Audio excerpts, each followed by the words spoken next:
Okay, let's dive into this. Welcome, CMA candidates. If you're prepping for your exams right now, you already know the cost accounting standards are, well, completely non-negotiable. Today, we're targeting 3 heavily tested standards in this explainer: CAS 12, 13, and 14. We're going to break down the exact principles, definitions, and measurement rules you literally need to have memorized. So grab your notes, get ready to focus, and let's conquer this blueprint together. Here's our quick roadmap for today. We are covering CAS 12 repairs and maintenance, how to measure those CAS 12 costs, CAS 13 service cost centers, CAS 14 pollution control costs, and we'll wrap it up with your final exam takeaways. All right, Section 1, CAS 12, repairs and maintenance.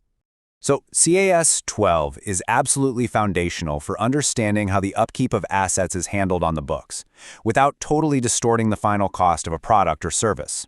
Its scope applies to cost statements requiring the classification, measurement, assignment, presentation, and disclosure of repairs and maintenance costs. Oh, and that includes statements requiring attestation. The exam loves to test exact definitions, so definitely lock this precise sequence of words into your brain. Now, take a look at this objective. The goal is to bring uniformity and consistency in determining costs with reasonable accuracy. Look, here is a massive shortcut for your studies. This phrase right here, it's the exact same objective for CAS 12, 13, and 14.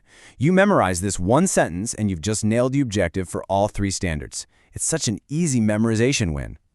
Moving right along to Section 2, measuring CAS 12 costs. Fair warning, guys, this is where the exam traps are usually hiding. Knowing exactly what gets included and excluded is where you're going to earn your marks. Under CAS 12, your repairs and maintenance cost is basically just the aggregate of your direct and indirect costs. Direct costs are highly identifiable, right? Materials, consumable stores, spares, manpower, and utilities consumed right there in the specific activity. On the flip side, indirect costs involve resources common to various repairs. Think of shared manpower or equipment that's spread across multiple maintenance activities. You've got to be able to categorize these on site. Now, these 4 bullets, highly testable principles. First, if a repair activity is material and identifiable, you treat it as a distinct activity. Second, measure your major asset categories separately. Third, and pay attention because this is a big one, if you replace a spare part and it does not enhance the future economic benefit of the asset beyond its previously assessed standard, it goes right here into repairs and maintenance. And finally, major overhauls absolutely must be amortized on a rational basis. All right, let me put you on the spot for a second. Let's say you take out a loan specifically to fund a huge major repair. Are the finance costs from that loan included in your CAS 22 calculations? Take a second, think about it, and lock in your answer. So the crucial point is this: no, absolutely not. Finance costs are strictly excluded. The source material explicitly says that finance costs incurred in connection with repairs and maintenance activities shall not form part of the cost. Examiners they absolutely love to slip a sneaky line item for interest into a complex problem just to see if you'll accidentally add it in. Do not fall for it. Let's look at another classic CMA exam trap pulled straight from illustration 15 of the source material. Imagine you have a high-value spare part. You replace it with a brand new one, and the old one is being reconditioned. How exactly do we treat this high-value item? Does it just get dumped in as a basic repair expense? Well, here is the exact CAS 12 solution. If that high-value spare actually meets the definition of property, plant, and equipment, you recognize it as PPE and you depreciate it. It doesn't just get buried as a maintenance expense. Actually, scratch that. If it doesn't meet the PPE definition, then you classify it as inventory and you only recognize the cost when it's actually consumed. Make sense? Let's move to Section 3 and see how this builds. CS 13, service cost centers. Okay, so CAS 13 deals with service cost centers. Think of these as your support functions. They aren't directly making the main product, but, production literally couldn't happen without them. And notice the definition on screen? It's that exact same phrase again: classification, measurement, and assignment for determining cost and presentation. We love consistency. But here is where CAS 13 gets really specific about drawing lines. CAS 13 explicitly excludes utilities and repairs and maintenance. Why? Well, because utilities are covered under CAS 8, and as we literally just talked about, repairs and maintenance belong to CAS 12. It's like a giant puzzle. The standards are designed to neatly step around each other so you never, ever double count a single cost. When assigning these costs, CAS 13 uses a strict logical hierarchy. Step 1 is always traceability. If you can trace the cost to a specific object in an economically feasible way, just do it. If you can't, Step 2 kicks in. Assign it on the most appropriate basis using logical parameters tied to usage, and Step 3 tells us that charging overheads based on the benefits received by the various users is the gold standard. It's really all about fairness and logic.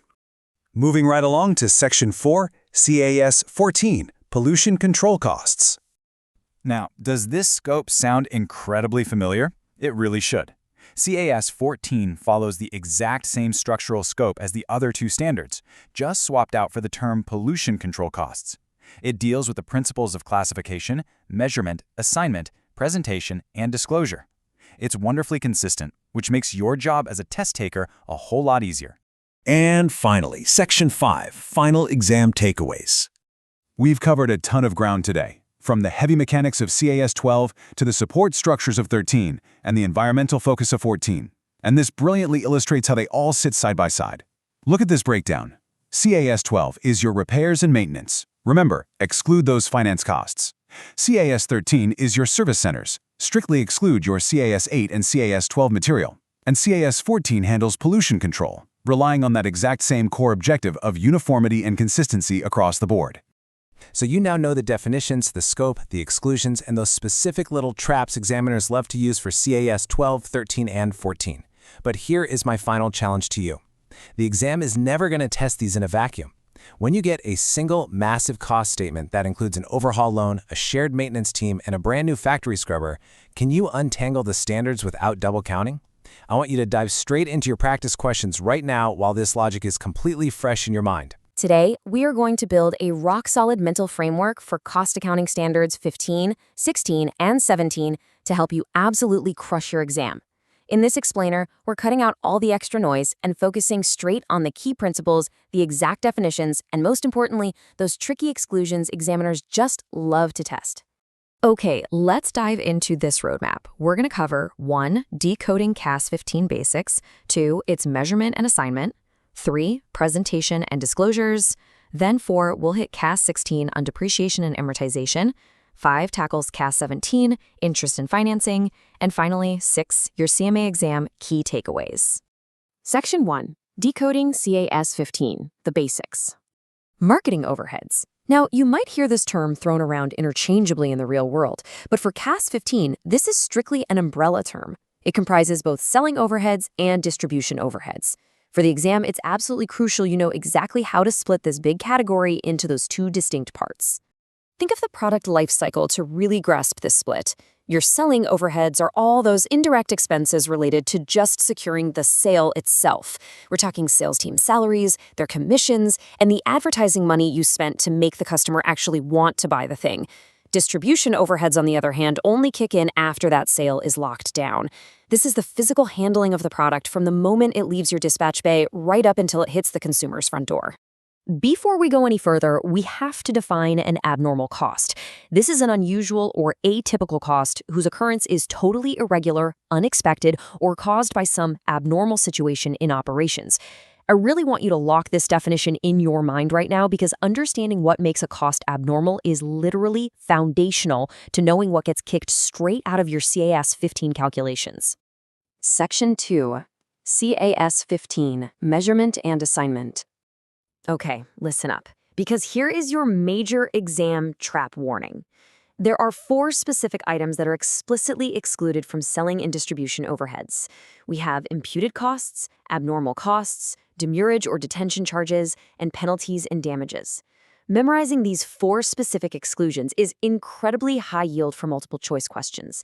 Seriously, if you see one of these pop up in a word problem, you exclude it immediately. So, for the costs that actually do make the cut, how are we measuring them? Well, if you procure resources from the outside, they're simply determined at the actual invoice price, net of discounts and taxes. Easy enough. But what about after the sale? Post-sales costs, like warranty obligations and after-sales service, must be estimated on a reasonable basis. You can't perfectly predict future warranty claims, right? So reasonable estimation is the gold standard for CAS 15 here.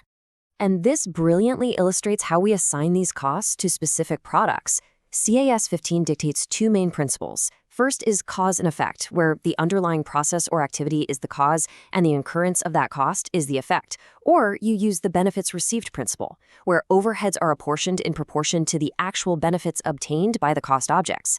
It's a highly systematic, logical way to trace costs. Oh, and quick pro tip, if you're dealing with specific transportation costs here, those are going to follow CAS 5 principles. Section 3, CAS 15, Presentation and Disclosures. When it comes to cost statements, transparency is literally the name of the game.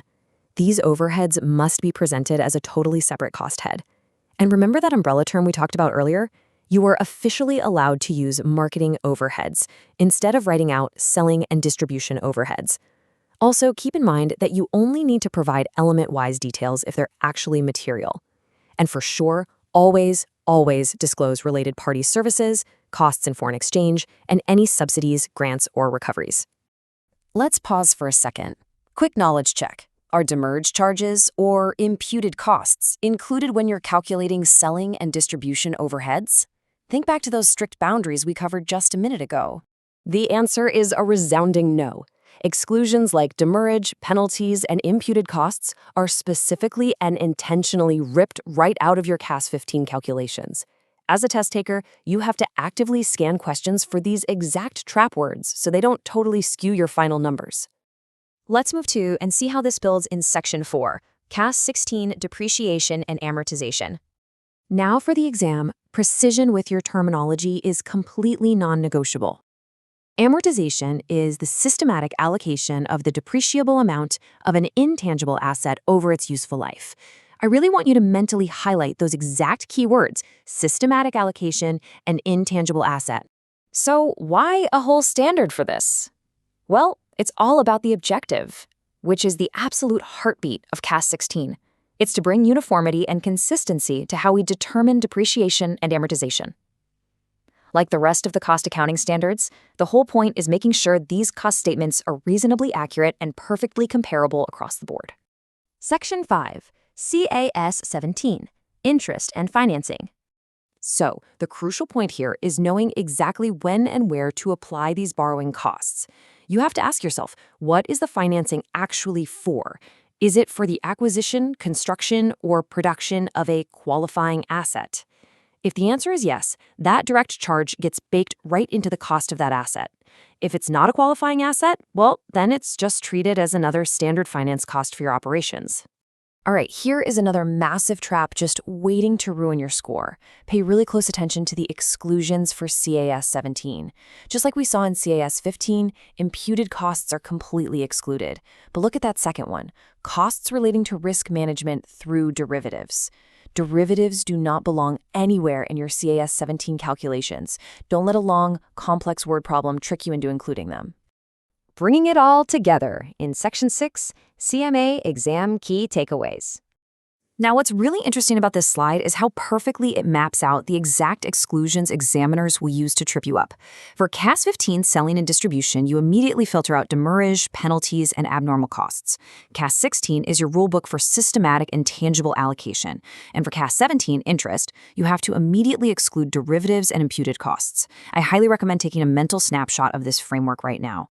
I want to leave you with a quick thought experiment to keep you in an active, analytical mindset. If you accidentally misclassify a penalty, which we know is an excluded item, as a selling overhead, how does that one little error distort your final cost of sales? And more importantly, how does an artificially inflated cost of sales impact management's ability to price their products competitively? Think through that chain reaction, because that is exactly the level a CMA needs to be thinking at. Today, we're going to completely demystify 3 absolutely crucial cost accounting standards. Now, if you're gearing up for your CMA exam, you already know exactly how tricky these can be, right?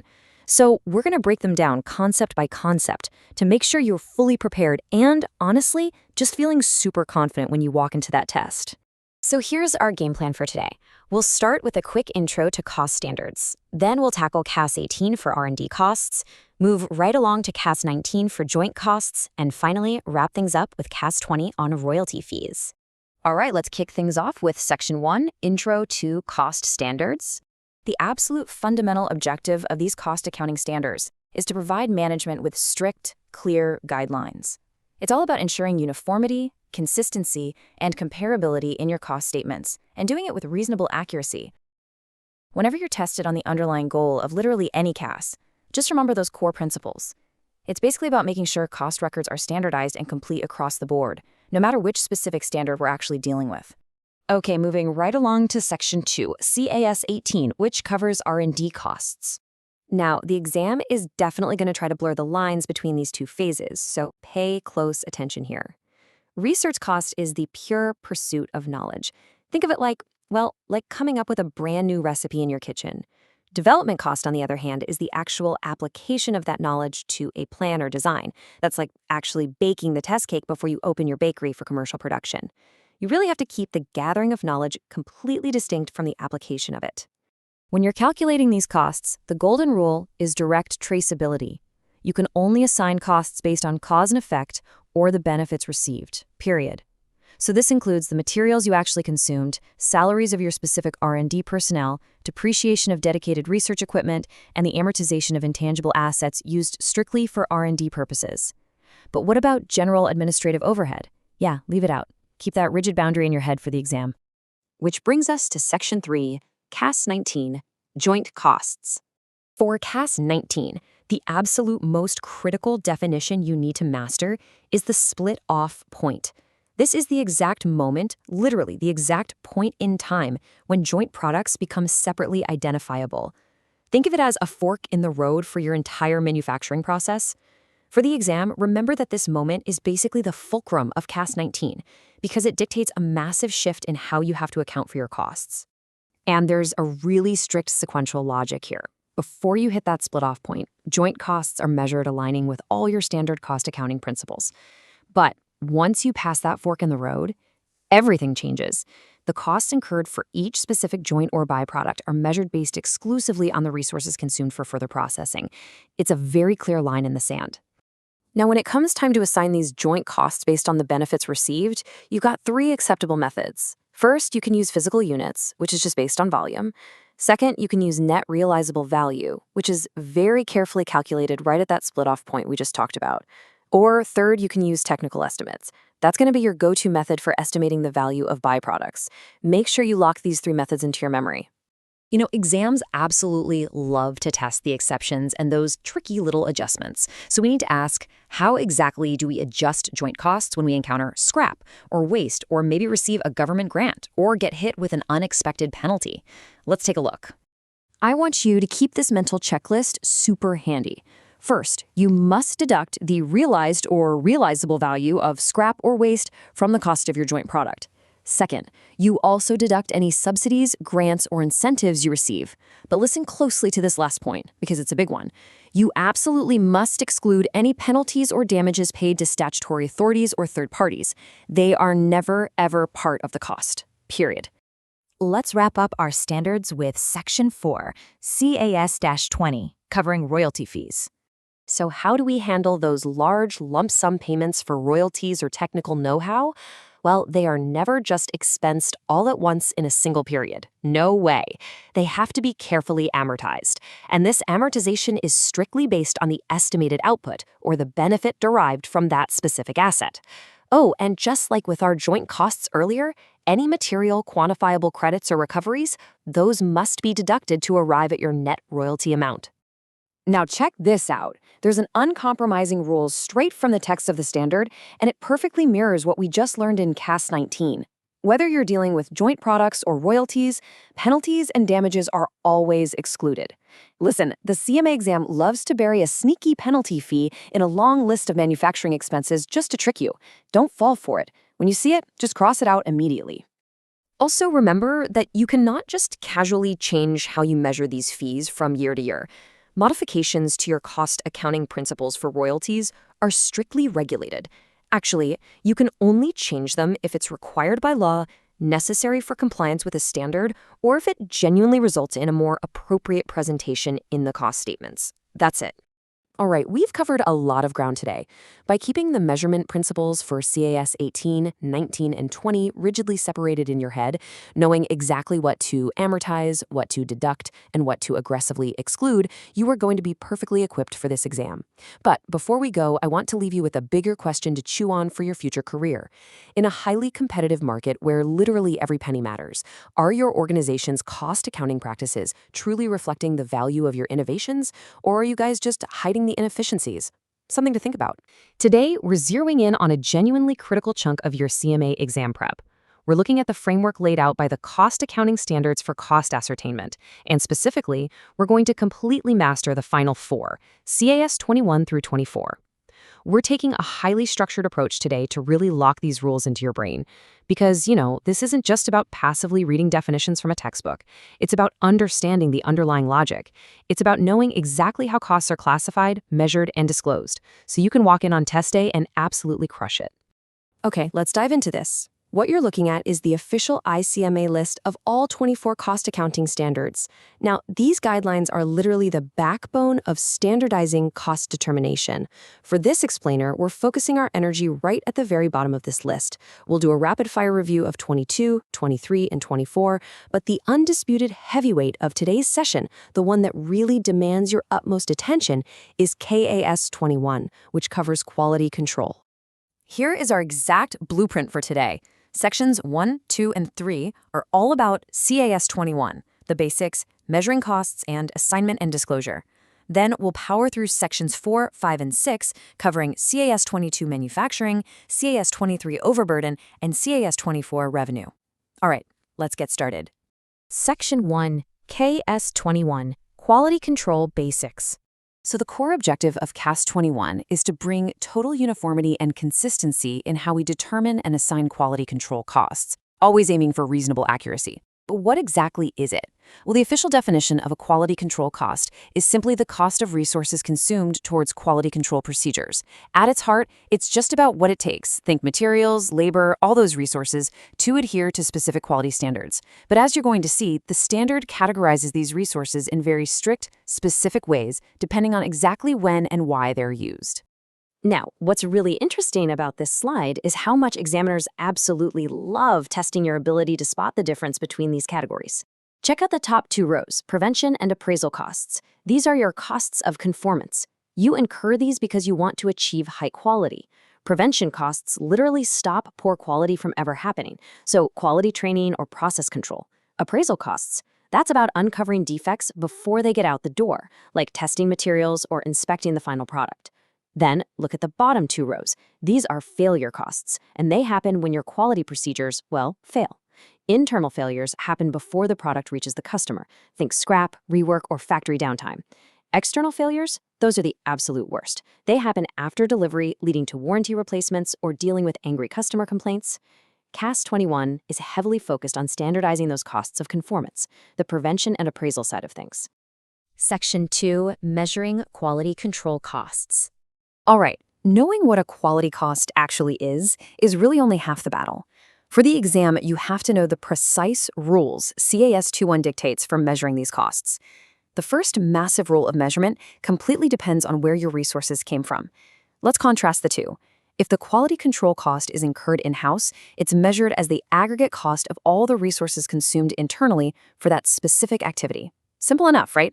But if you're procuring quality resources from outside the company, you measure it at the invoice or agreed price. And here is a super critical detail for your notes. You have to measure it net of applicable discounts, though cash discounts don't count here, and net of taxes and duties that are refundable or credited by the tax authorities. Oh, and one more thing. Any subsidies, grants, or incentives you receive related to quality control, those absolutely must reduce the cost of the corresponding object. So the crucial point when it comes to identifying these costs is that it's based on traceability in an economically feasible manner.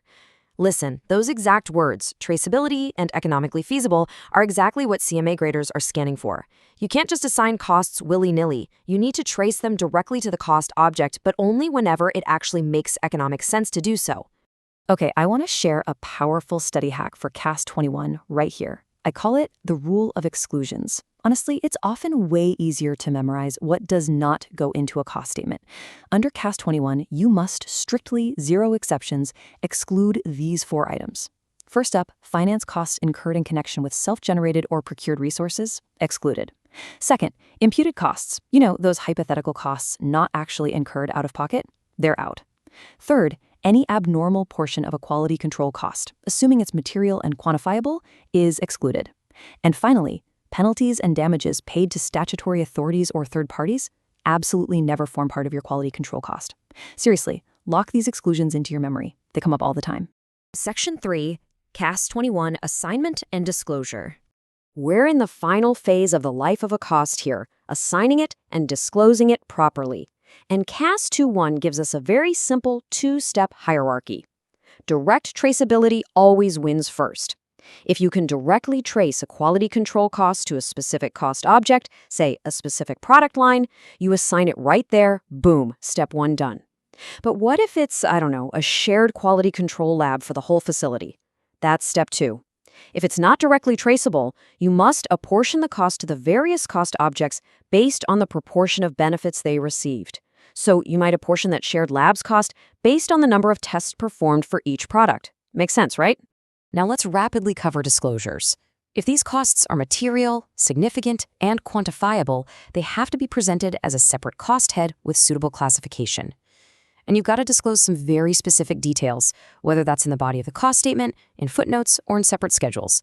You must disclose your basis of distribution, the actual quantity and cost of the resources used, any payments made to related parties, costs incurred in foreign exchange, and, this is a big one, any changes in your cost accounting principles that affect quality control costs, plus the extent of their impact. In accounting, transparency is absolutely key. Section 4, CAS-22, Manufacturing Cost. Let's move to and see how this builds into our next standards. We're shifting into a rapid-fire review now, starting with CAS 22. The objective here is highly specific. It exists to bring uniformity and consistency to determining the manufacturing cost of excisable goods. That keyword right there, excisable goods, is exactly what you need to tie to CAS 22 in your brain. It deals with the principles of classification, measurement, and assignment strictly for goods subject to excise duties, ensuring they are reliably presented in your cost statements. Section 5, CAS 23, Overburden Removal Cost. Pivoting right over to CAS 23. This one is all about overburden removal cost. And if you look closely, notice how the scope follows the exact same consistent framework we've been using all along. It mandates that same uniformity in classification, measurement, assignment, presentation, and disclosure, including those requiring attestation. The Cost Accounting Standards Board designed all of these to follow a shared, highly logical structure. Section 6, CAS 24, Revenue and Cost Statements. And here we are at the final standard in our blueprint today, CAS 24. Now, while most of the standards we look at deal with the expense side of the equation, CAS 24 actually focuses on the top line.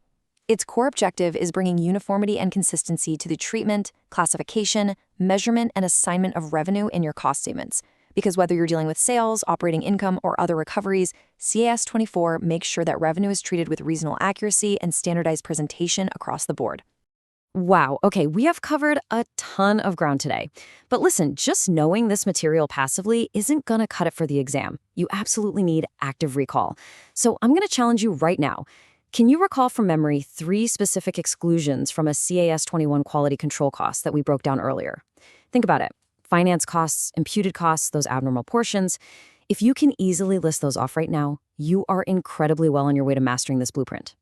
Keep practicing that active recall, stay totally focused, and I will see you in the next explainer.